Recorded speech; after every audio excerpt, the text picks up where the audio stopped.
I hope my screen is visible. Yes, ma'am. Okay, thank you. So today basically what we intend to do is component and cluster analysis. But what I have heard from Dayaji is not everybody is from exactly from mathematics or statistics background. So what I have decided to give you the basic idea, and there are basically two reasons for why I would be giving you the idea behind the component and the cluster analysis and what it actually intends to do in the research or research methodology.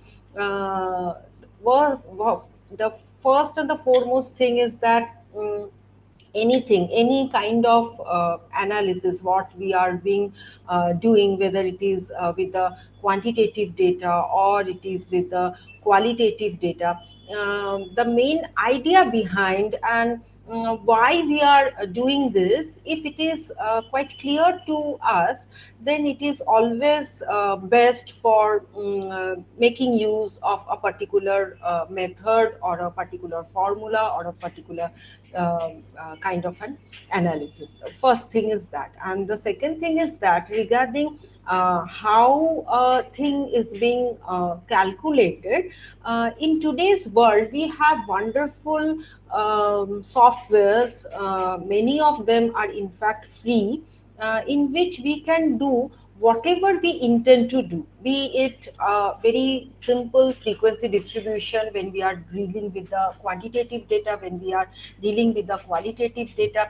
There are also so many wonderful software which are specialized in it, and in fact there are some software which are actually wherein we can do the quantitative as well as the qualitative data analysis very nicely. And for that matter, we need not know the exact formulas or how the formulas are being calculated or what is the basic calculation and how we arrived at a particular formula. It is actually not necessary. This is one positive thing about these software. Anybody can do anything. Even a small child can just click some buttons and some results will come out. These software are so nice, so there is no problem about that.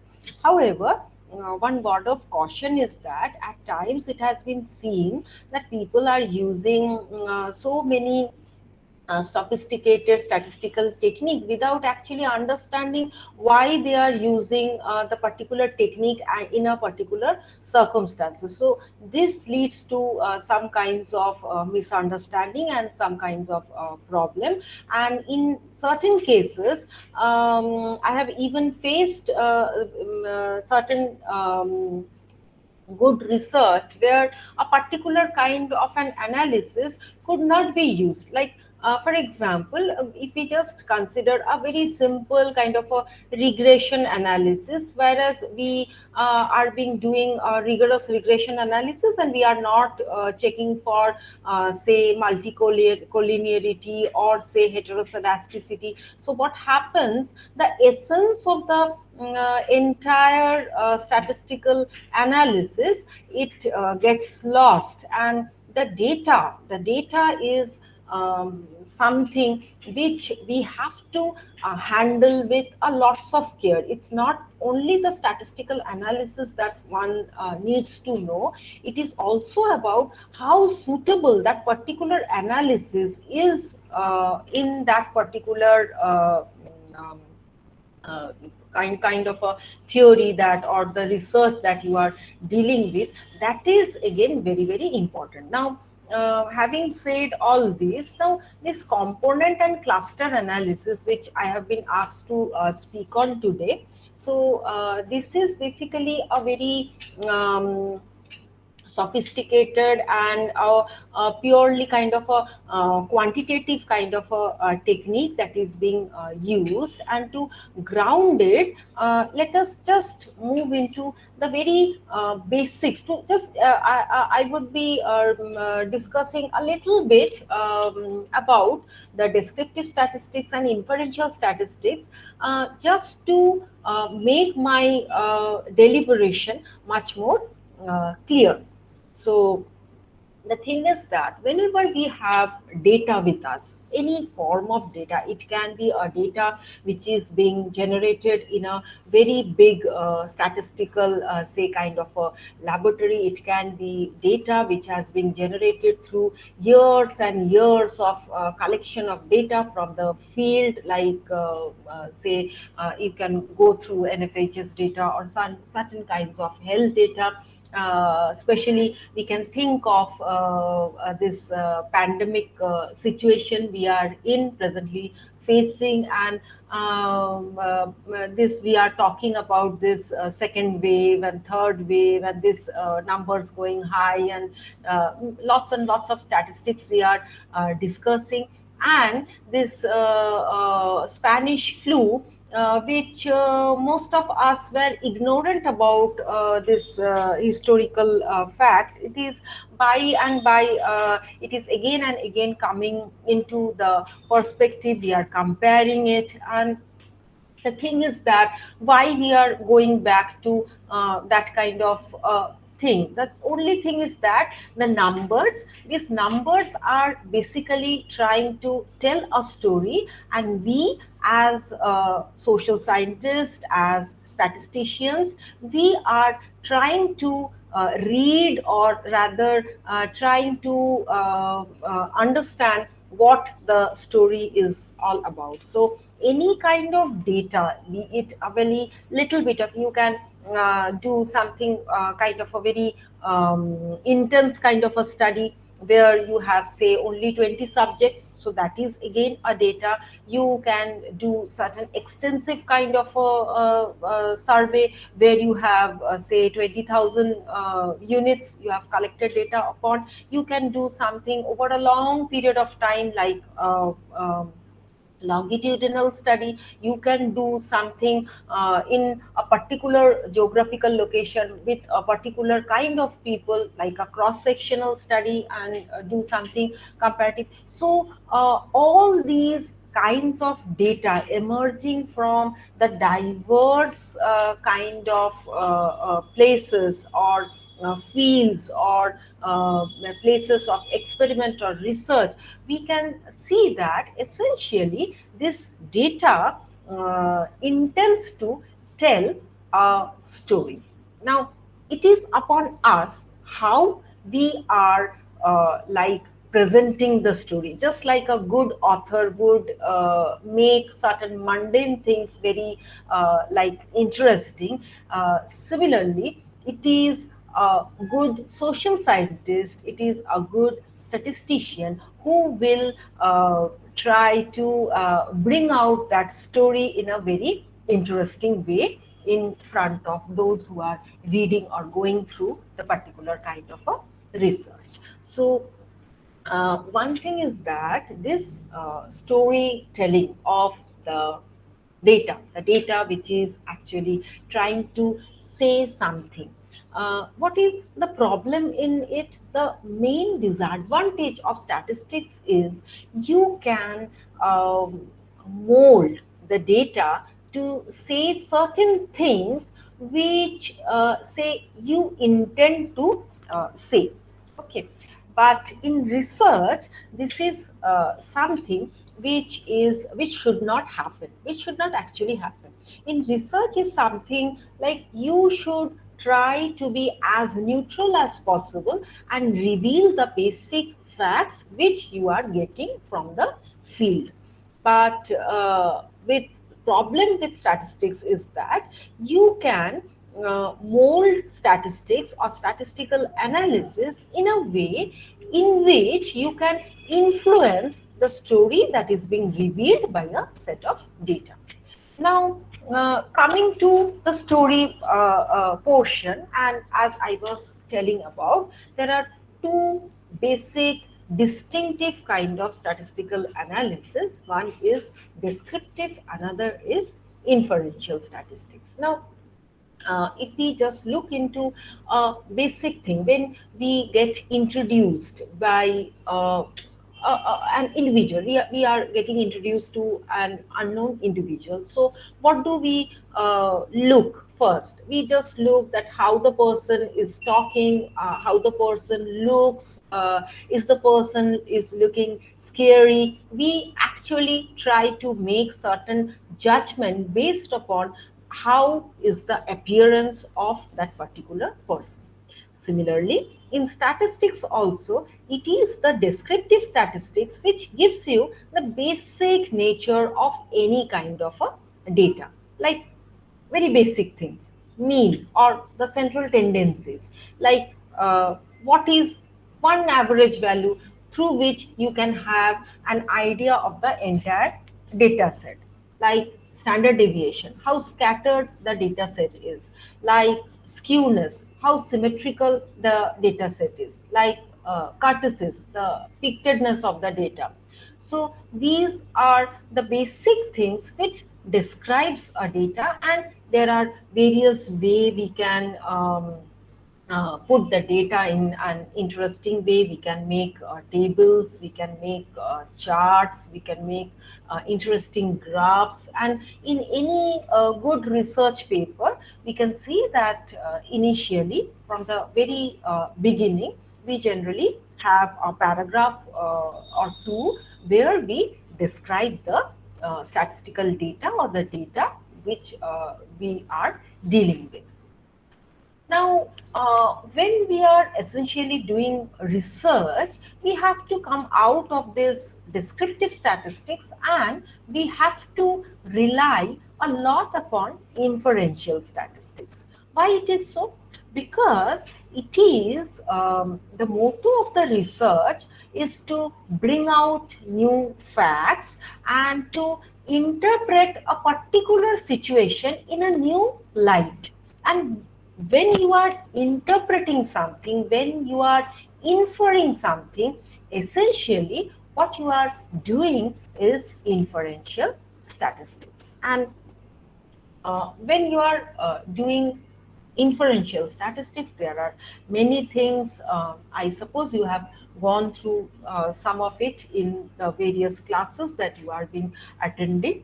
So in inferential statistics, if we just come to a very basic point in inferential statistics, or rather I can say from where does this inferential statistics begins. So we can always say it is the correlation and the regression analysis, from where we try to infer something from the data. Initially when we were being doing central tendencies or say dispersions, or we were representing the data into various diagrams, it was actually we were describing the data. But to have a very basic notion of how the data would be looking like, or how a data is say interacting with, or say one variable is interacting with another variable, or one variable is getting influenced by many other variables, that is basically inferential statistics. And inferential statistics actually it begins from here, and then we have of course the probability distribution and lots and lots of things. As you can see from the figure, there is this normal curve. This is the basic thing of any kind of inferential statistics. I will not go into it because today the scope of my lecture is not to cover this portion. However, what I intend to say today is when we are being describing the data, the first portion, when we are being describing this data, it is essentially a monovariate kind of a thing where a single particular variable is looked upon and how it is, say, moving, or it is being compared with some other kind of a variable. So it is actually a single data set or a single variable, and we are just looking into how the variable is looking, the basic description. However, when we are going into hierarchically into a better, or rather interpretative kind of a statistical analysis, what we begin with is looking into a simple relationship between two variables. Like if a variable is moving um, or increasing, say, over time, what is the impact on the another variable? Say x is a variable, y is a variable. X is increasing over time, and y is decreasing over time, and we can plot it in some kind of a scatter plot, and from the scatter plot we can just look into the basic relationship pattern of this variable x and variable y, and how they are moving about it, and we can conclude that the relationship is either negative or positive, or they are not related with each other. The kind of thing we can always say about this inferential thing. We can infer about the relationship. To move a little bit further, what we essentially do is that after correlation, there comes this regression analysis. What is regression analysis? It is very simple kind of relation. Very simple kind of relation means it is a linear relationship between two variables, say variable x and variable y. And what are these variables? These variables can be anything. You can think of anything when you are being doing regression, but they should be essentially related to each other. What can be a basic example? For example, we can always think about the job profile and the stress levels. So here what we can see that job profile is something which is kind of an independent thing, and this job profile, or the kind of thing or the job one person is doing, it essentially has an impact upon the stress level of a particular person. So essentially I have here described two variables. One is dependent, another is independent, and in a very simplistic framework, we can always say that y is equal to mx plus c. A very simple kind of a relationship. We can always say that y is equal to mx plus c. Now, what is this kind of a relationship? If we have the values of m, if we have the values of c, and if we have the value of x, so essentially for every value of x, we will get a value of y. So here y is a dependent variable. As I was saying, y is, say, the stress levels, and say x is the job profile or various kinds of job a person is doing. So Excuse me, ma'am. yeah, Uh, yeah. Ma'am, I think the presentation is not moving. It is No, only actually, showing. it will move. I am just describing the very basic things. Let me ground it, and then I will. Okay, okay, ma'am. Okay, Okay. okay. Thank you, ma'am. Okay. So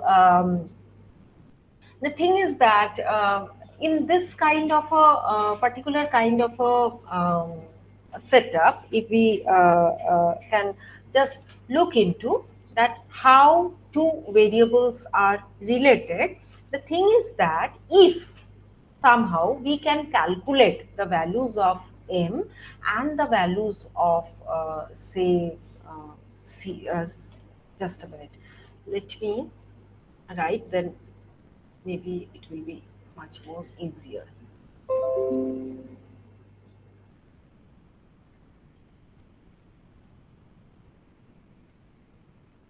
Okay. This frame is visible to you? Yes, ma'am. Okay, thank you. So, what I was talking about, I was talking about the correlation coefficient, simple correlation coefficient between two variables x and y, which essentially moves from -1 to 1. This is the very basic thing of correlation, is that it moves from -1 to 1. -1 means a perfectly negative correlation, and +1 means a perfectly positive correlation. And how do we see this correlation? It is basically when you have a set of data, say x and say y, and you just plot the data, you get these kinds of points, and from these kinds of points what you infer is that what kind of relationship by variable x and variable y are in. So here in this example we can see that more or less it is a kind of a positive relationship, and it is kind of a strongly positive relationship. So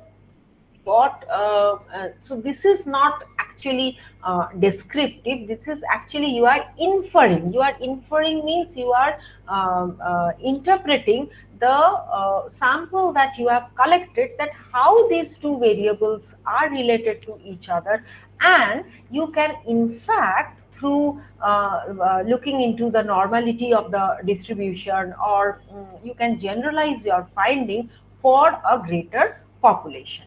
What I intend to say is that sample is a small portion of a population. Okay, so we can always think about the example that I was giving, that all working people, they have certain stress levels. It may be high, it may be low, it may be normal, it can be abnormally high, it can be abnormally low, whatever it may be. So this is the stress levels of say a population and their job profiles like we have.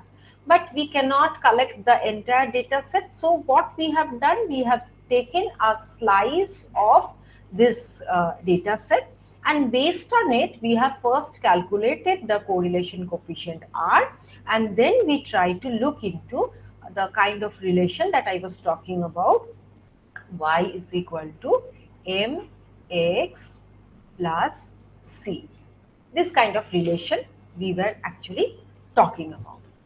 Now, if say you have the value of m to be say 1 and value of c to be 0.5, then you see that for a given value of x, any value of x, we get a value of y.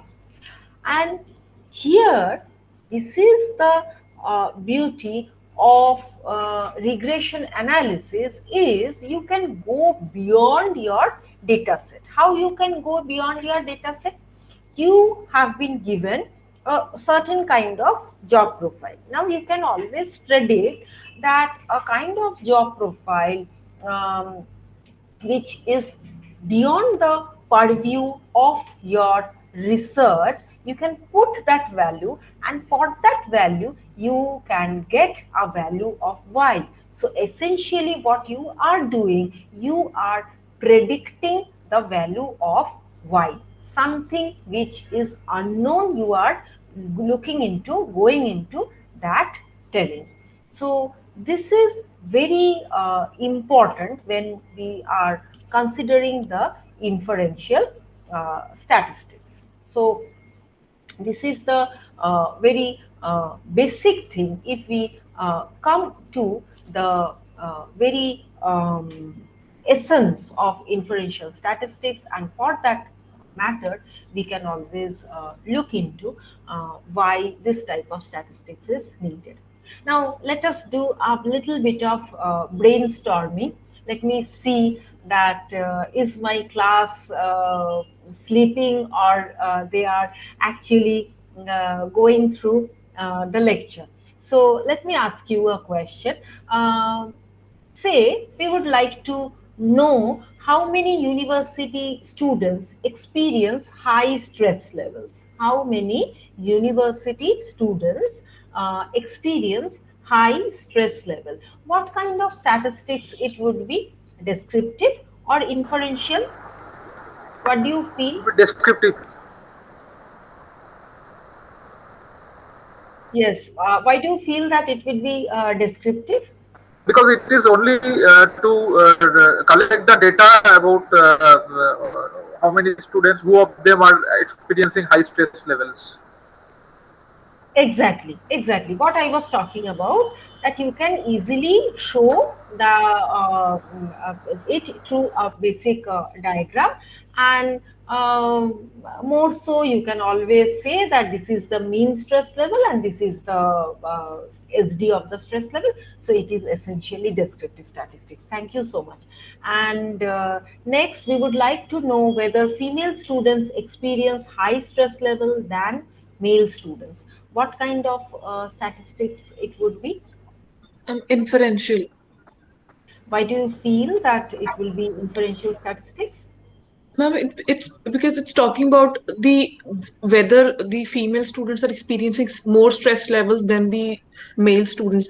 So there is no particular number to it. So we'll be actually inferring everything from the data that is Exactly, available to us. exactly. So it is from this particular data set you will infer about. You will make a general comment, say about whether this stress perception is different or gets differentiated due to the difference in gender. Like male and female, they are perceiving different stress levels. Thank you. And next, we would like to know what study strategies are used by first year university students. What kind of statistics it would be? Study strategies used by first year university students, inferential or descriptive?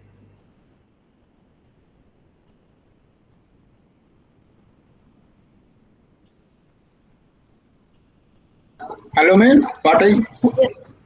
What you are asking? We would like to know what study strategies are used by first year university students.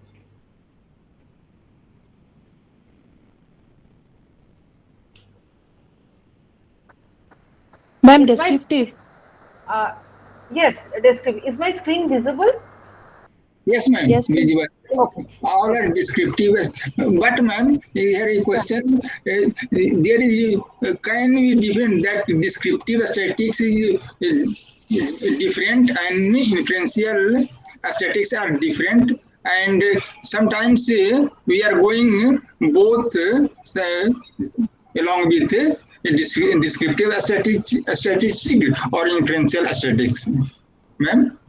Yeah, see, descriptive statistics and inferential statistics are in fact two hands. You can consider two hands of statistics, or say two legs of statistics. So, if you intend to do a nice research, essentially you would need descriptive statistics backed by inferential statistics. And in at times it may so happen that you may be dealing with a pure say qualitative data. So the kind of inferential statistics may not be say like dealing with normality of the distribution, or you may not be doing the regression or all kinds of analysis, but it will be essentially again inferential when you will be talking about some generalized kind of a statement, like when you are inferring that the stress levels of females are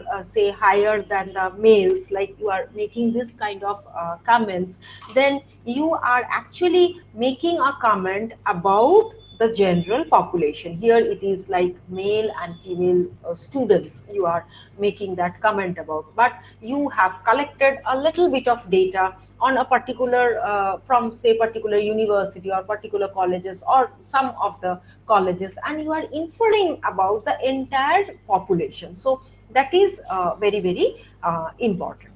Okay.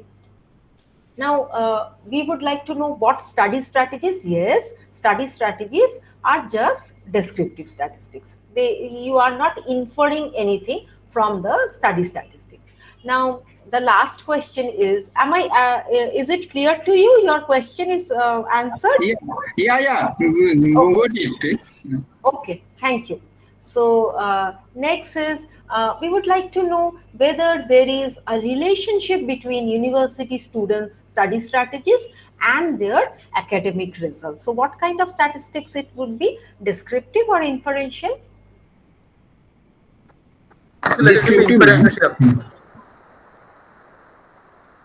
Yeah, it is. See, we are looking into the relationship. Till now, I was talking about this correlation coefficient, and further we were talking about regression. So it is essentially we are inferring how the study strategies are related with the academic results. So we can always infer that these kind of study strategies are having a distinct impact on the academic result, or students who are going through a particular study strategies are the probability of them scoring high marks is more. So we are making certain inferential things which can be again generalized for the larger data sets or the entire population. So thereby this is again an inferential statistics. So what we see is that if we just go through the question, it is actually from a same study, okay, but we are asking the questions or we are answering the questions, which is making it sometimes part of descriptive statistics, sometimes part of inferential statistics. And if you use both of descriptive statistics and inferential statistics, then only your study will be a complete study and a nice one. Okay, so is everybody is on mute? I can hear some kind of a sound. Hello? Yes, Amitabh is not silent. Okay, thank you. Thank you. Now, before I tread onto component analysis, I again want to tell you a story. Now, it is again a historical story and a very nice one. I love to tell this story. So, thing is that there was a person, Dalton, who is what to say, a genius. He was an anthropologist. He was sociologist in his own right, and he was a statistician and a brilliant one. Now, what he did, he was doing all kinds of anthropological studies, and he was interested in the evolution of the human figure, and he wanted to study the relationship of the father's height and the son's height. Please remember, this is something which is done in 1800s, something very way back, and there the concept of this dependent variable and whatever, it was not that clear. What he did, he just took the data of a larger data set, a very large data set, and he plotted it. Lots and lots of cross-sectional data of where he had the parents' height, like the father's height and the child's height. And it is a very big kind of a study. You can always go back and you can search the internet and you will find it. And the first form of a rough form of say the regression line, it was hand drawn, and he just saw that this is the kind of data. That was his basic idea, and he saw that if I can just put a line which is more or less going from the middle, so this line actually represents my entire data set. Now, see, when you are making a model, or rather you are making a simplification of a given data set. So this was a very big achievement. You can just look into these two pictures, where this first picture there is like a scattered lots of points, whereas in the second picture what we can see a straight line. So this was actually an achievement, and he was very confused with one thing, that when he had drawn the child heights and the parent height, like when the child height was taken as the variable y, and the father's height was taken as the variable x, and the child height was taken as the variable x, and the father's height was taken as the variable y, we can see the picture that emerged. He assumed that the picture will be same, but the picture that emerged, it was quite different from what he has thought, and these two lines which we can see were quite different. Okay, so it was a very rough kind of an estimate, and years and years of research was there. It was invested upon this kind of thing, and what we see is that at that point, he was not knowing the idea of least squares, but we can always say that he was the father figure of this kind of the idea of the least square. What he actually saw, let me just go back to my Jamboard. What he actually saw was that, like, please excuse me, I don't have the control I have in a normal blackboard kind of a thing. My hands actually slip. This is, say, x, and this is y. And what was the thing? Say, this kind of a data was there, and he arbitrarily made a line like this and said that this line is representing this kind of a data. In years to come, the idea was refined and more refined and more refined, till one of his students, he just gave a mathematical thing which substantiated this finding. What was it? The basic idea here was, you can see this green line, and these are the red dots are the actual points.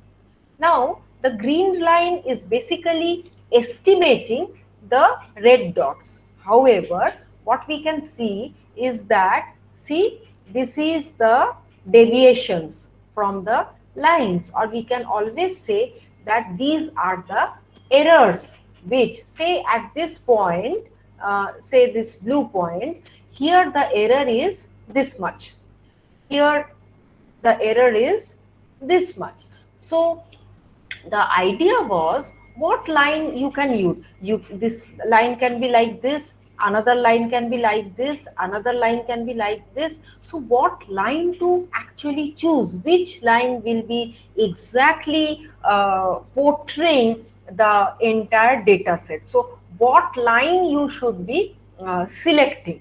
So the mathematical justification of this thing was, you have to select that line where, say, these squares of the errors are least, for some of the square of the errors are least for this particular line, like y minus the estimated y, say this is the actual y actual minus the y estimated. So this is the difference. If you square it and sum of the difference, so which line has the minimum most, so that is the least square or that line defines the entire data set. Now, going back to our example, what we can see is that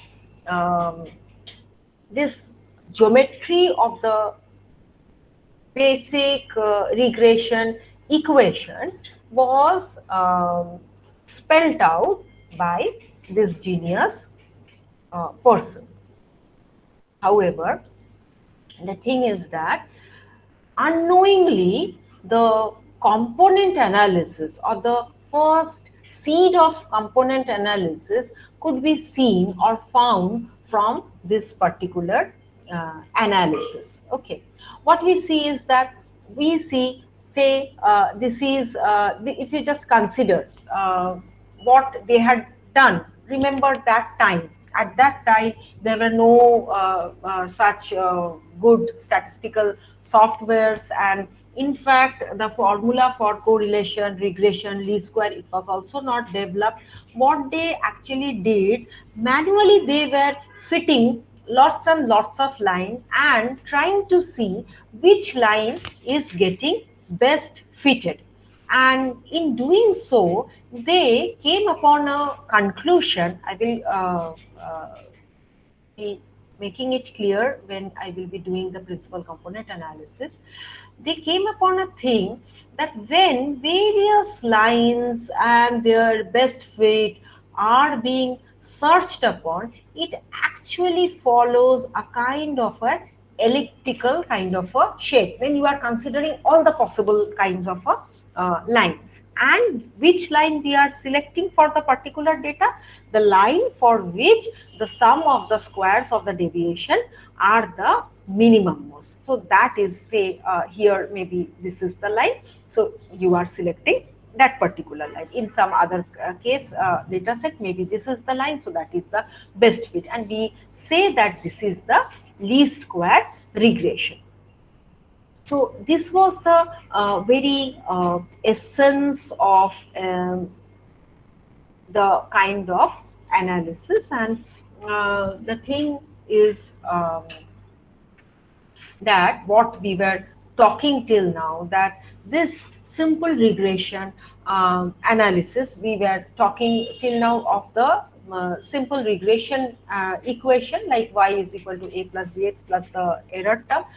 And in real life, what we generally find is that it is hard to find such very simple kind of a thing like job profile and stress. But you can always argue that stress is a very complicated thing, ma'am, because it is not the only the job, it is many other things, maybe the marital status, maybe the location from where, maybe the means of communication, how the person is traveling, or there are many other personal factors, how happy the person is in his or her personal life.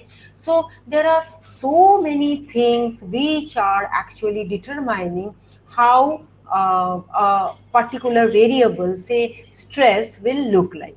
So in real life, it will be like the second equation, like y is equal to b1 plus x1 plus b2 plus x2 plus bn plus xn. So it is like so many kinds of data or so many variables you can find which are having an impact on the variable y. So what is the difference between the simple regression and the multiple regression?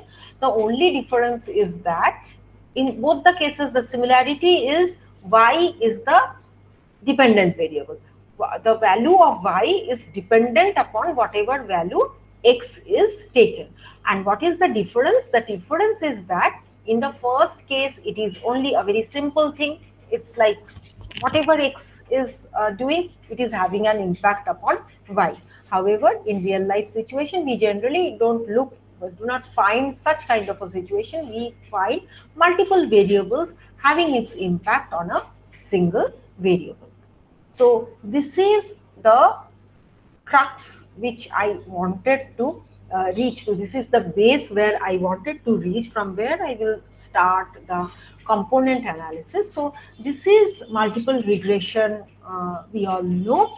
And if you can have the values of a, b1, b2, whatever, how many variables you have, these values if you have, and if you have the particular values of x variables, then you will get a value of y. In simple linear regression, we were representing the data in the XY framework. However, in multiple regression, it becomes a multi-dimensional kind of a thing, where again it is y which is getting determined by the values of individual values of x1, x2 and xn.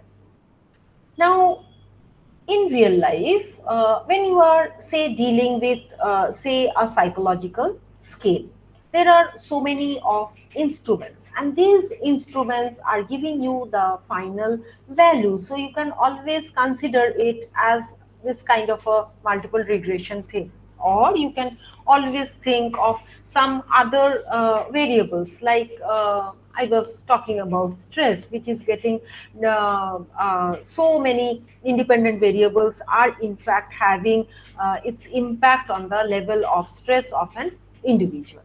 Now, what happens, more you want to reach to the real life, more you want to get nearer to the real life, what happens is that unintentionally you are adding complications to your model.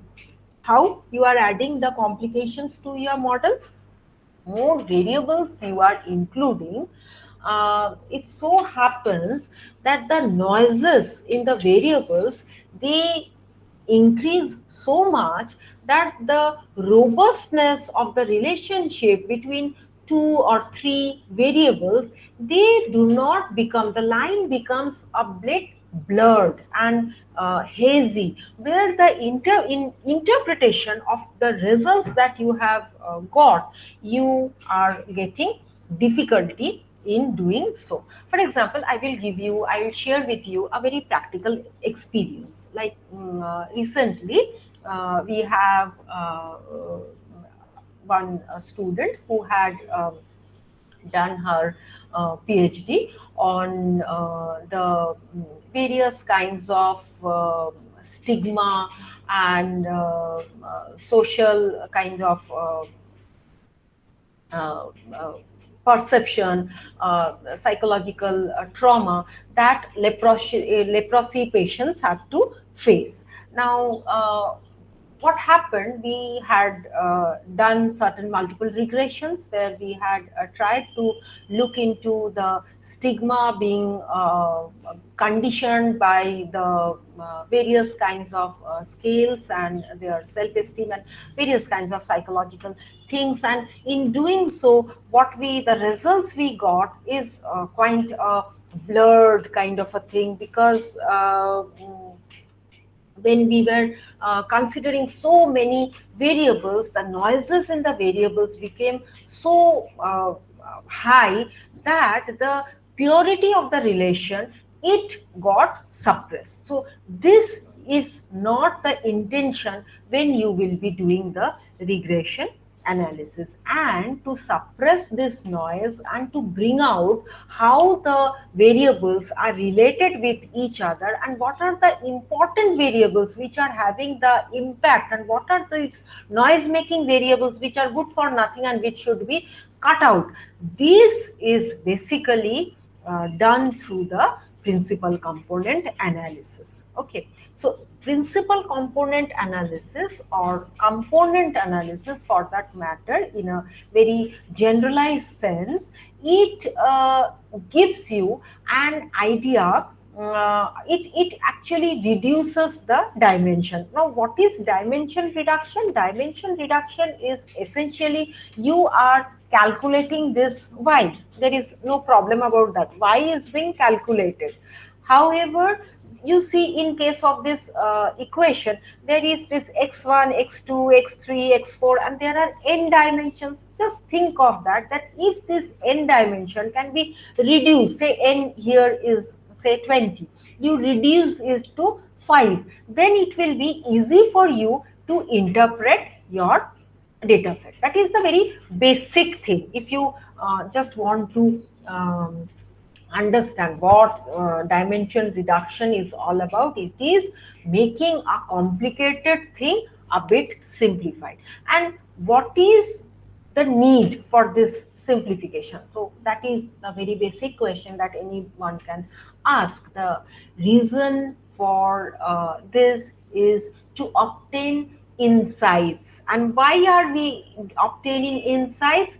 Because we are doing inferential statistics. We want to infer the story in the right light. Okay, so this is again very important. Why? What story the data is wanting to reveal? So it is upon the researcher to bring out the soft nuances of the story. So, and in doing so, you can always use the technique of dimension reduction, where it is a very kind of a thing which is just taking out the good things, or the making out a distinction between the data sets or the variables which are having a meaningful impact on your dependent variable, and which are not having that meaningful impact on your dependent variable, and you can do away with it and you can reach the same results or better results. So that is why this is very, very important. Another thing is, like, the second point is to visualize. Now, what is visualization? When you are trying to visualize a relationship between the variable x and variable y, the thing is that when you are trying to visualize, if there are too many dimensions of your independent variables, the visualization process, you will get too confused, that what I am saying, you will get confused about it. So the thing is that to visualize, you need 2, 3, 4, 5 variables which will have certain concrete impact upon your dependent variable. Okay. Another thing that I was already talking is too much noise in the data. What is noise in the data?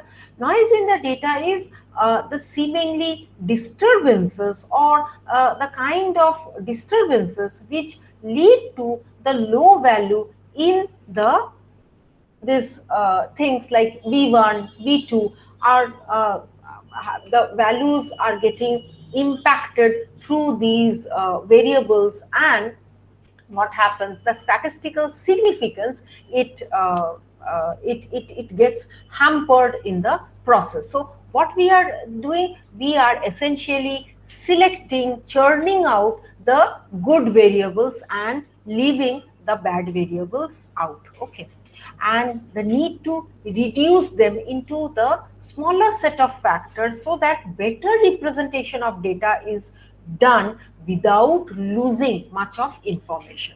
You can always say that we can just think that okay, I will reject this variable, I will consider this variable. So that is an arbitrary process. But if you go through the dimension reduction on the first place, you will get a very concrete reason why you have let out certain data sets and why you have included certain data sets. So your thing will be grounded on lots of concrete evidence, and we can always build more effective data analysis on the reduced dimensional space, like classification, clustering, and pattern recognition, and we will be going through all these things. Now, the combinations of the observed variables may be more effective basis for the insights, even if the physical meaning is obscure. Because when you are reducing the dimension, you can always focus on the little bit of things, the little bit of variables, and why a particular variable is having an influence on the particular variable and how they are interacting, you can bring out the greater or the larger story behind the data sets. Now, we will be here discussing mainly three things in this lecture. I will go through the factor analysis, I will go through component analysis, specifically principal component analysis, and other kinds of component analysis. I will just browse through it and I will say, I will just let you know the situation where the component analysis are used or can be used, and then I will conclude with the cluster analysis. Now, if we just think that you have discovered a new set of factors or dimensions or axes against which to represent or describe or evaluate a data set. So the thing is that we have to be more effective basis for gaining insights into the basic dimension of the relationship between the variables x and the kinds of combination of variable x and y. Now, how to go about it? The thing is that what is the essential analysis? The essential analysis is, if we just look into the yellow portion, the yellow portion is the scatter plot. Okay. So when we were doing the regression analysis, what we were doing, we were just considering the best fitted line. Now, in case of principal component analysis, we are not only looking into a particular variable in the context of the best fitted line, we are also looking into the orthogonal variable. Now, what is the orthogonal variable? In very simple language, it is the perpendicular variable. It's like the hands of a clock, and we are basically trying to see that what is the greatest variance and what is the minimum variance. Just going back to the initial thing when we were discussing about what Galton had done, what we can see is that the numerous lines that we can see is various fit. We were looking into that what is the minimum variance. Apart from the minimum variance, there can be, in doing so, that person accidentally had done the maximum variance also. What is the maximum variance? In doing the maximum variance, it was looking, it is this principal component 2 through which we are rotating it, and we are looking into what is the variances in the particular data set. And what we are doing is that the first principal component is in the direction of the greatest variability, that is the covariance of the data. Like, look, the data is moving in this direction, it is the first principal component. The second is the next orthogonal, that is uncorrelated direction of the greatest variability. So first you have to remove all the variability along the first component and then find the next direction of the great variability. If you could see, it is essentially means that a plane is being rotated and rotated till you are just making out or taking out the variables which are most important. Okay, it is like let me again go back to my Jamboard. It is like say, it is like consider a very basic two-dimensional frame. It is like within this circle, this rotation is occurring like this, a line is occurring like this, and this what is doing, first principal, this is say principal component 1, on this particular, this is principal component 2, then this is principal component 3. Now this various kinds of rotations are being done, and in doing so we get a scree plot. It is like this kind of a plot in which we have a value like say 1, where we can always consider this distinction of the values which are below it and values which are above it. So in doing so, what we are doing, we are selecting the basic variables which are say having the most influence on the dependent variable. Now, if we just look into the basic principle, what is the principle, how it is based on this principle? The thing is that the linear projection method to reduce the number of parameters. Now, what are the parameters?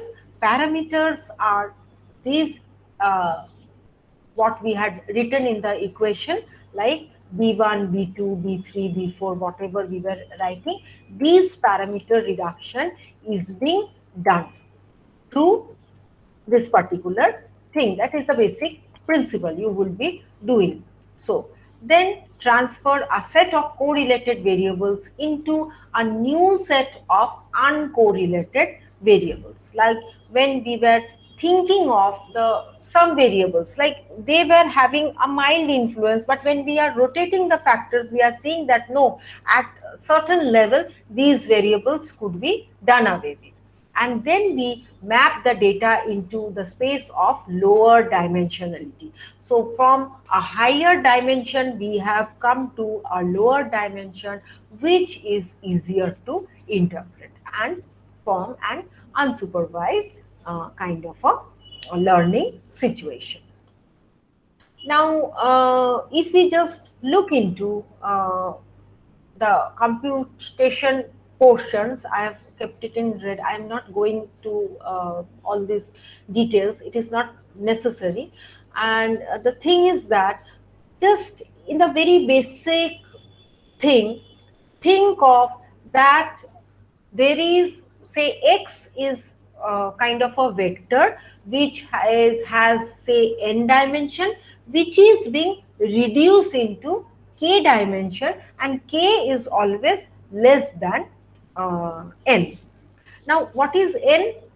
We had seen in the equation, say this, we again go back to this multiple regression, where say n is this dimension x1, x2, x3, x4, xn, and it is being reduced to. You can always think of numbers, it is much more easier to understand in that way. Say it was 10 and you reduce it to 3. So initially you had 10 variables and they had some kind of an impact upon the y.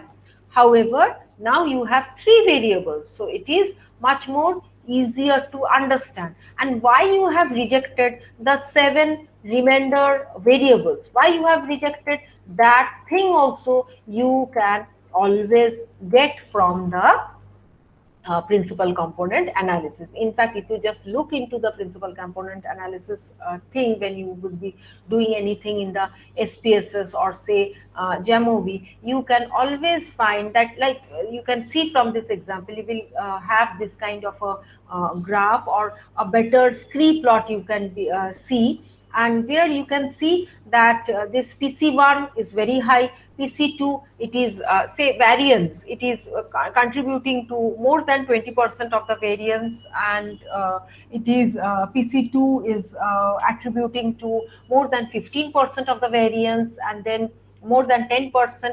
You can always say that 5% or less of the variance I will not consider them. So you can straight away reject the principal component 5, 6, 7, 8, 9, 10. So here a 10 variable data set can be is reduced into a 4 variable data set.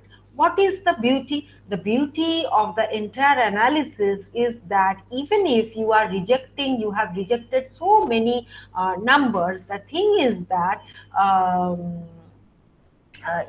despite rejecting so many of the variables, the thing is you are not compromising on the results. So another thing is that you can always interpret the results in a new light. Another thing is that you can always do one thing, that you can first carry out the in a very basic sense, you can always do the dimension reduction, and then you can carry out the regression analysis, and you will see that say you had first of all carried out a regression on this 10, considering all the 10 variables, and then you consider the 3 or the 4 variables which you have selected with much of variance.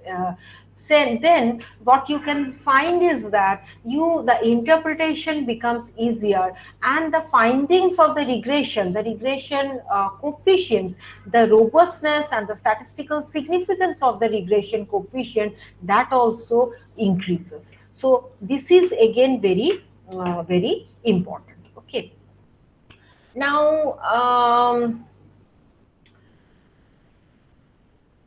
let us now move into the factor analysis, a little bit of factor analysis, and we can just look into where it can be used. Like we can study certain phenomena that are not, like, say, directly observed, like ego, like personality, like intelligence, and certain underlying factors that govern the observed data. Like say in some cases there can be this marital say violence or domestic violence can be there, and the data on domestic violence, the direct data on domestic violence, it is very hard to get certain kinds of this kind of data. But there are certain other techniques from where you can just look into the way a person is behaving, and you can always conclude the about certain factors. And here also we can again want to identify and operate with an underlying latent factors than the observed, like topics in the news articles. Now it may so happen that the directly some certain things are not given, or certain things are not described, but you can look into the particular words which are being used, or the particular things, or the alignment of the articles in a particular, say, direction. And this has a profound kind of implication on genetics, or dealing with various kinds of these kinds of direct science. And even if you want to discover and exploit, say, a kind of hidden relationship between two variables, like a beautiful car and a gorgeous automobile are like closely related kind of things, so are, say, driver and automobile. But like you can always think about that, whether this is actually needed, or what you want to do, what is noise to you, what is error to you, and what kind of relationship actually you want to look for. Now there are certain limitations of principal component analysis also. And for that matter, principal component analysis, along with, if you can use it with discriminant analysis, which you will be taught in the next class, I have heard.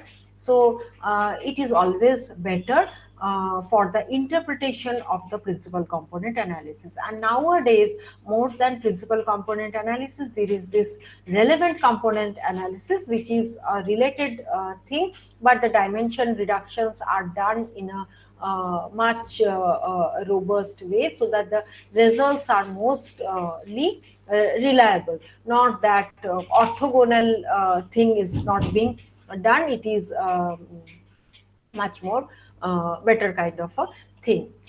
Now, apart from the principal components, there is that another thing that is again known as independent component analysis. Now, independent component analysis is when you are considering a single component, and you are actually dissecting the components and seeing what are the components that are more important than the other components. This is mostly seen in psychological scales, where you have numerous questions and you can actually do away with certain questions for clarity in understanding.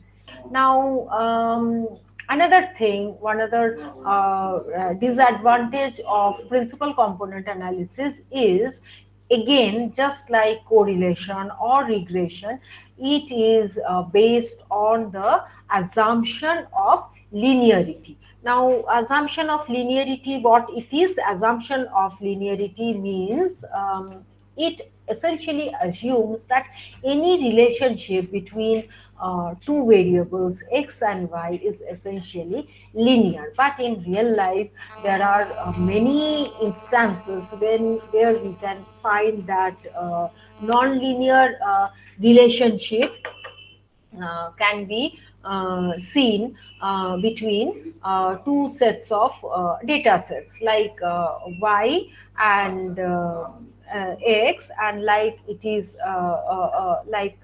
it can be circular, it can be elliptical, it can be some other kind of thing which cannot be measured through the a linear relationship between x and y.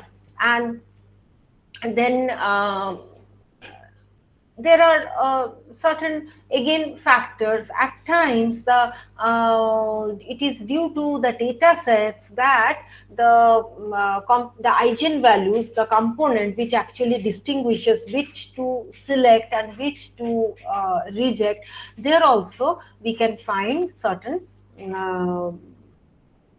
errors which leads to misinterpretation of the principal component analysis. Now, these are certain examples where the CC, curvilinear kind of things are used. So that is absolutely not necessary at this thing. Now, what are the applications of principal component analysis? Now, one thing is, recently I was going through a very nice paper where this principal component analysis thing was applied for looking into what are the things people look into when they are looking for a home or a house or a flat. So there are many things they look for, say the kind of brand, who is making it, and say the location, the crime rates, and there are numerous things. Now, when there are so many the factors, when it was interviewed, people were interviewed, it could be seen that so many factors are there, because to me, certain things can be important when I am looking for a house to live in. To you, some other things will be maybe important. To some other person, some other things can be a thing. So the dimensions were, numerous dimensions were there. So what the researchers did, they just did this principal component analysis, and out of say 35 dimension, it was reduced to some 4 dimension. 4 things came out to be very important when people are looking for buying a house. So this is the essence of principal component analysis. Then there is this eigenphase, like what is the principal component can be again used for facial recognition. Another very interesting psychological study, it was done on kids with some kind of a problem, who cannot express themselves, they cannot smile or they cannot express themselves in a proper way. So then certain therapeutic classes were being done, and how to see whether this facial recognition, like this therapy was like was a hit or it was not working. Because you see, a person who cannot express himself or herself, like cannot laugh, cannot express, the child cannot express himself or herself, and when the therapy classes are being done, how will the therapist know that the therapy is working or it is not working? So it was done through the various things, the various facial muscles which were working in a particular way for those children. And it was very helpful when a very kind of a Tom and Jerry show was shown to the children, and they were actually making certain faces which was equivalent to laughing. So the therapy was actually working, and it was seen through this principal component analysis, because it could balance out the facial recognition techniques. Okay. Now, apart from the principal component, we were talking about the independent component analysis. Now, independent component analysis are actually, it reveals the hidden factors that underlie a set of random variables. It is measurements, or maybe it can be signals. Now, it defines a generative model for the observed multivariate kind of a data, and essentially principal component not necessarily needs a huge data set, but independent component analysis actually needs good data sets, and there can be some linear mixtures with the latent and the very obvious kinds of variables. And it is independent component is in a way related to the principal component analysis as well as a factor analysis. I will be going through the factor analysis now. So it is a much more powerful tool to understand a given data set, but there's a very big but here, that is, you have to be very sure that the data that you are dealing with in independent component analysis is purely quantitative in nature. It should not be qualitative in nature. Whereas principal component analysis can be used for certain qualitative data, which can be numerically say given certain numbers, and it can be measures. Now moving on to another type of component analysis, or the very basics of component analysis, that is factor analysis. Now, what is factor analysis? Factor analysis is something where you can sort of club the variables into certain kinds of variables. You can club it as certain factors, like for example, you have been visiting a restaurant, and these are the observed variables, like say the waiting time and the cleanliness and the staff behavior and the taste of food and food temperature and say the freshness of food. So maybe you can club it into say one can be general characteristics, one can be a specific food quality characteristic. So this is where you are actually clubbing the variables into a particular factor. Now, principal component analysis and factor analysis at times are confused with. Okay. The first thing that I wanted to make very clear is that when you will be, you are facing a kind of a dilemma that what to use. Should I use principal component analysis or should I use factor analysis?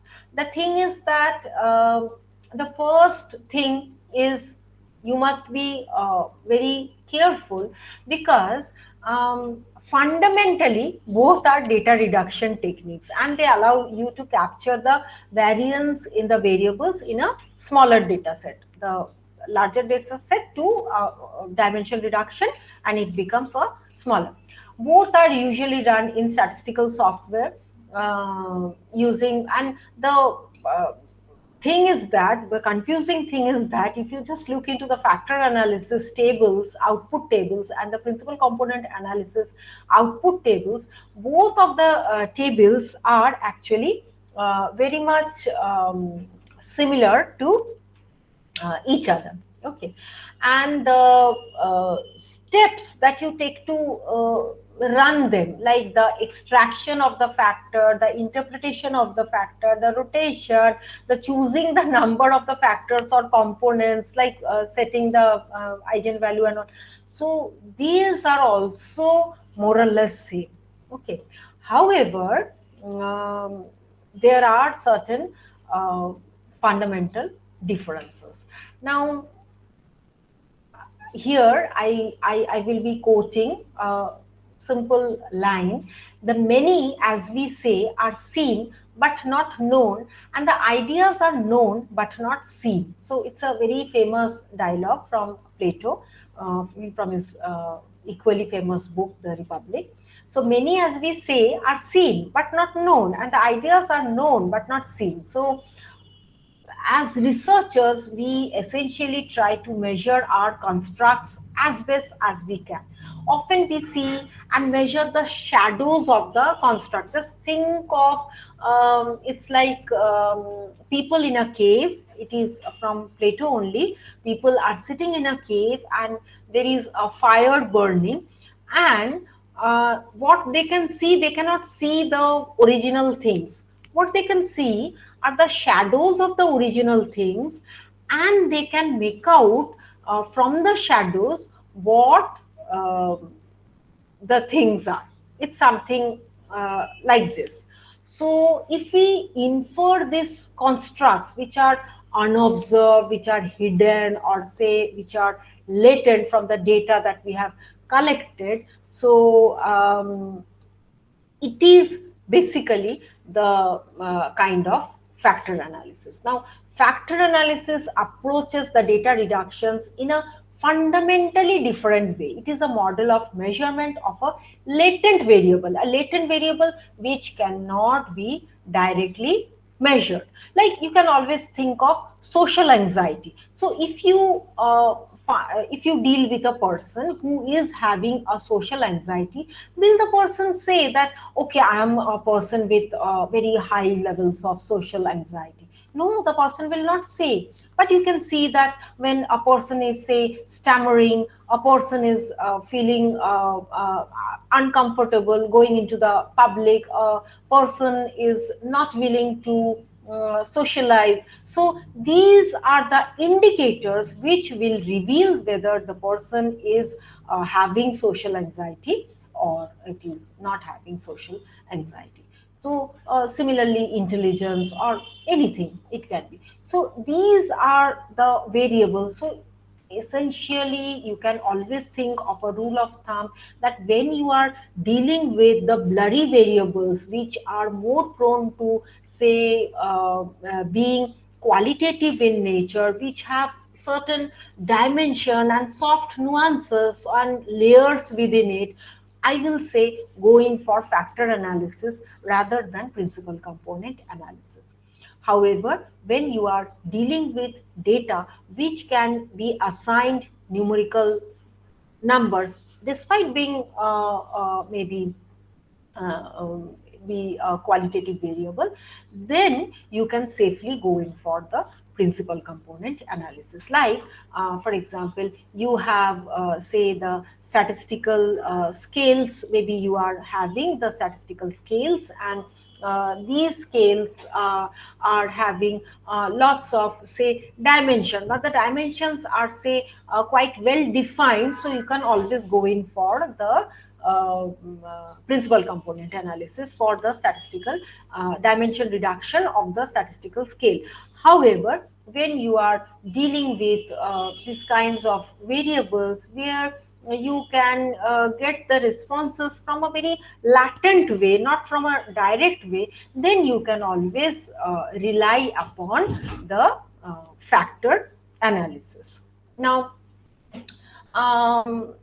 the measurement of a model for a simple one-factor model looks like we can always have this X and Y kind of a thing, and you can visualize this kind of a thing like F is, say, you are dealing with the kind of variable, and you can see that here y, y2, y3, y4, these are the various kinds of things that you are. This is the essential nature of, say, principal components, where what you are doing, this y1, the dimension is reduced to u1. Similarly, y2, the dimension is reduced to u2. That I have explained earlier also. However, what is the factor analysis? In factor analysis, the dimension reduction, you see, it is done, the clubbing is done beforehand. Like y1 is clubbed as w1, and then you are trying to go to the next equation. So here, this is the basic way in which the principal components and the factor analysis can be looked upon into. And if you try to make it very, very simple, as I was saying, you can always go in for factor analysis when you are dealing with a pure kind of a latent variable, this kind of a variable. Apart from it, I will just touch upon, there are two more variables, two more techniques, that is exploratory factor analysis and confirmatory factor analysis. Now, what is the exploratory factor analysis? These are based upon the assumption of non-linearity. These are much more, the applicability field is much more vast for these kind of factor analysis, and they can both be used to investigate the theoretical constructs or the factors that might be represented by a set of items, and we can even assume that the factors are uncorrelated or orthogonal, and they can actually give you a very robust kind of selection procedure of the independent variables. Now, nowadays, exploratory and confirmatory factor analysis are actually much more used than the principal component analysis. The thing is that both exploratory and confirmatory factor analysis, they are because they are dealing with variables or dealing with techniques which are much more prone to the real life than the principal component analysis, which are actually make certain restrictive kind of assumptions. Now, there are certain differences also. Like, I will not go into this because it is not necessary. Unless and until you will be doing these things, it will be quite boring for you. The basic thing is that there is certain technical differences between this exploratory factor analysis and confirmatory factor analysis. However, the confirmatory factor analysis, one thing is that it is much more robust for the factor structure. It is much more concrete. However, exploratory factor analysis is more used for the mixed methodologies, where the chances of generation of both quantitative and qualitative variables are quite high. Now, having said all this, I will move to the last portion of my today's talk, that is the cluster analysis.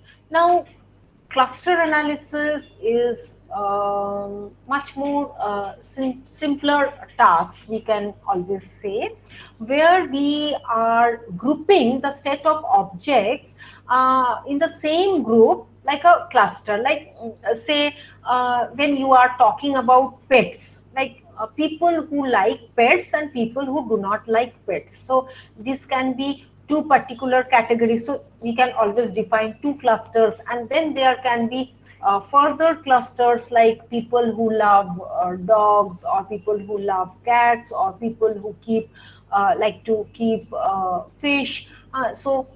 Again, within that cluster, you can again define much more clusters. So why is cluster so important? Cluster analysis is mostly used in social sciences, particularly in sociology and in economic analysis to some extent.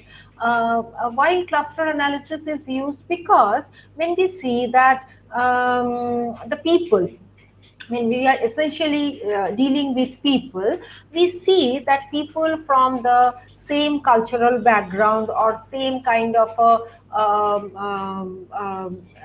say ambience in which they are operating in, or we see that they try to behave in a similar way. So if you define a cluster in a very definitive way, then it is very good as a social scientist to look into the differences in the clusters and how they are, say, interacting, or how they are different from each other. So this gives you a very fair view of the problem that you are dealing with. And cluster analysis, again, it is dealing with a huge data set, and it is a multivariate method, and which is actually looking into the common points in a particular data sets. Now, what are the types of clustering that we generally find? The type 1 is hard clustering, and in hard clustering, each data point either belongs to a cluster completely, or it does not belong to a cluster. So you have either you have a cluster and you do not have a cluster. Where do we find such kind of a thing? Remember, when I had started, I began with a scatter plot. I was just drawing, I was just sharing my Jamboard. The scatter plot was there. So in that scatter plot, you can always see that there are so many dots, and one dot is lying there. So that thing is kind of an outlier, and that does not belong to the cluster. So you can always consider this cluster. You can, when you are having a data set and the outliers, you can just in hard clustering, you can just put out all the things, and you can concentrate on the basic cluster to understand a social phenomena much more nicely. So that is hard clustering. And what is soft clustering? Soft clustering is instead of putting each and every data point into a separate cluster, a probability or likelihood of the data point is to be calculated for those clusters is assigned. Like you have 2 or 3 clusters. So what is the probability? Say this is a cluster, and my point is here. So what is the probability of this point to belong to this cluster, or this point to belong to this cluster, or this point to belong to this cluster? So that will be, say, to belong to this cluster, the probability is very near to 0. To this, again it is, say, very near to 0, and this is, say, 0.5 or 0.6. So we can say that the probability of this thing belonging to this cluster is much more higher. Now, to look into the very basics of clustering, it will be helpful if I use my Jamboard again. That is, what are the basic types of clustering we can come across? So the first point of clustering, it can be a centroid clustering. Now, what is a centroid clustering? We can, you can see the points. These points are there. The red dots are the points that we have. It is, say, the data sets. Now, say there is this point X. It is arbitrarily chosen point which represents this data. So what are the points? 1, 2, 3, 4. These points are being represented by X, which is a centroid, or centroid means a central value which is representing the above data set. And you can have this, this is being divided. You see, this is the distinction, and this is, say, another point, and we have arbitrarily assigned this point, and this is another centroid which is being defined. Now, once you have this defined this kind of distinction you have made, now what we do, this is the step 2 in centroid clustering. What we do is that, you see, about these 3 points, 1, 2, 3, there is no problem about these 3 points, because these 3 points are very near to this X, and this X is adequately representing these 3 points. There is no problem about that. But however, you can always focus on this particular point, red one. Okay, you see, it is near to this as well as it is near to this point. So what we will do a second iteration, and we will be redefining the centroid. And how we will be redefining the centroid? You see, the X which we had arbitrarily assigned, now the X is in the middle point here, and here also the X has moved here.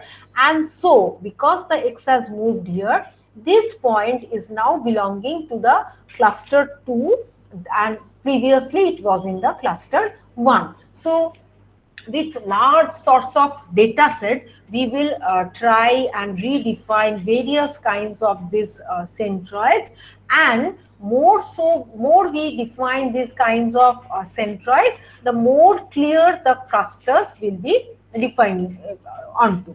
Say we were starting with like dog persons and cat persons, we can always say maybe this value, say this is the dog value and this is the cat person, cat loving person. Maybe this was Chihuahua, a small variety of a dog, and maybe it was thereby looking to be on the outlier thing. But when we had redefined the midpoint, you see that this point moves to this distinct cluster as dog loving person and the cat loving person. However, the thing is that I have tried to explain it in a very simple way. However, when in real life you will be doing with the kind of data clustering analysis for centroid clustering, you maybe have to run 1, 2, 3, 4, like, and it is always known as k-means clustering. So k-means clustering means for n number of times you would be defining the new means, and the new clusters will be defined until and unless you get the best possible cluster, which will be defining your data set into very distinct category of clusters with their well-defined centroids. Now, next we have the density cluster. Now, what is density cluster? Density cluster is something like we are here looking into, say we are considering a particular point, say this point we are considering.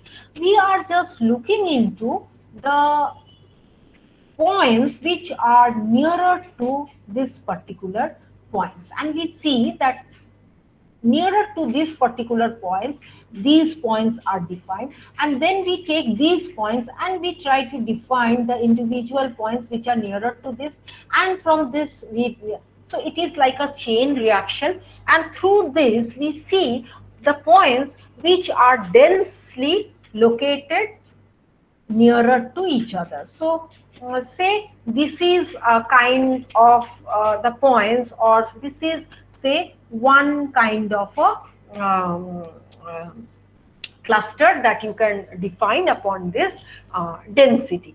And what is say in the next phase, when you will be running again the density iterations, and you will find that this is again, these points are clustered very near to each other. So this is the second cluster that you can define. Maybe there can be a third point like this or like this. So these will be considered as outliers because no point is nearer, quite nearer to these points. So we will just keep these out of the thing, and we will define cluster 1 and this cluster 2 that we get from the density clustering. Now, next to the density clustering, this is the distribution clustering. What is the distribution clustering? In case of the distribution, we can always see here we have 3 sets of roughly defined kind of clusters we see. And what we see here, say this is a kind of a point that we have.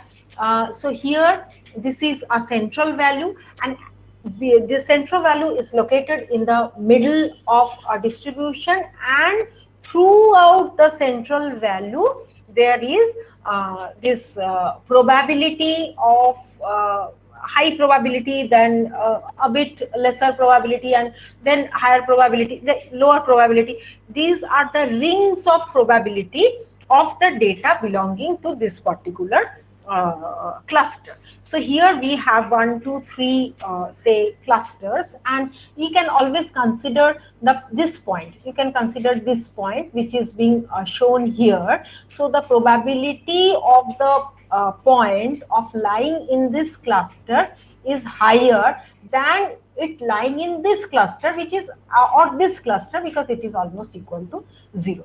So this is again the soft clustering that we were talking about. So through this distribution clustering, we essentially define the distribution which is which contains the points, or which gives you the probability of the points belonging to a particular cluster. Okay.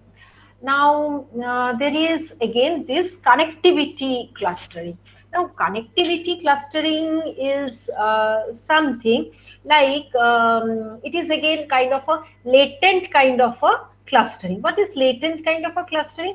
Like we can always think of say people, the pet people that we were thinking of, the kind of fish they are keeping, the kind of instruments that they are buying, or the kind of dogs they are having, and the kind of dog food that they are buying. So it is like individual, say you just connectivity is kind of an individual, say individual A and individual B, they are having say kind of Labradors. So A and B are under they can be in a same cluster, and CD or maybe they are having golden retrievers, so they are actually closely related. So A, B, C, D can be put under a particular cluster, and say this is say pug or some other kind of a dog which is quite different, and this cluster is entirely for the dog, and this cluster is for the cat, and then within the cats there can be distinction. So it is like the kind of people, and you can always think of various kinds of like people who are married, people who are married having children, people who are not married, people who are divorced, people who are divorced having children. So these kinds of things you can always bring in, and through this connectivity you can define your clusters in a new light. So these are the basic clusters that we can see in the real life. Now, having defined clustering, having given you an idea of principal components or the factor analysis, so the question arises which one to choose. Maybe this is a very pertinent question. So how to go about it? Which one to choose? The first and foremost thing that I was telling in the answer, that factor analysis is always better when you are dealing with some qualitative data.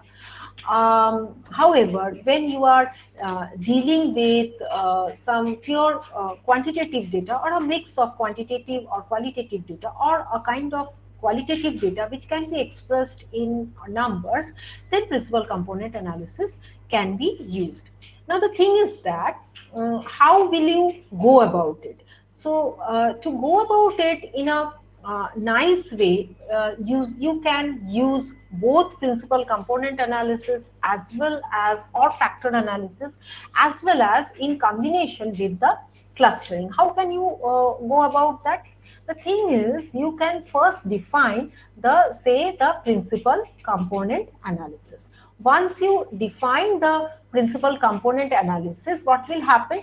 You will define a particular form of variable x1, x2, whatever kind of variable you get.